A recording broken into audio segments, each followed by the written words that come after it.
जे काही म्हणजे वडिलांनी राजकारणामध्ये जे भोगलं त्यामध्ये शक्करगे साहेबाचा फार मोठा त्या ठिकाणी वाटा होता, त्यांचा फार मोठं सहकार्य त्या ठिकाणी होतं। आणि माझे सुद्धा ते राजकारणामध्ये नवीन आल्यानंतर राजकारणामध्ये काही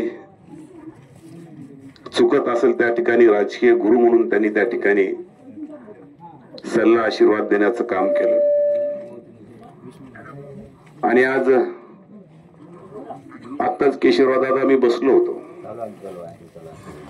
आणि एकदा शब्द दिला म्हणजे तो शब्द जपणारा आणि पाळणारा हा नेता।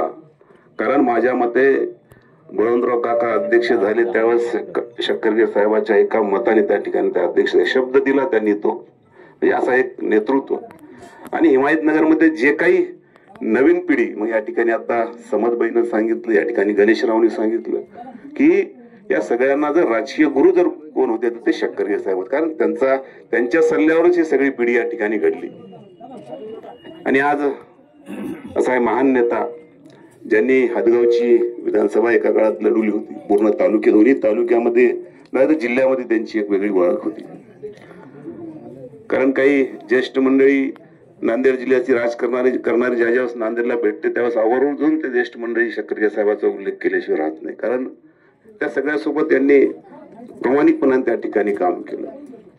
आणि आज शक्करगे साहेब यांच्या जाण्याने या कुटुंबियावर जे दुःखाचा डोंगर कोसळला, या दुःखातून ईश्वर त्यांना सावरण्याची शक्ती देव।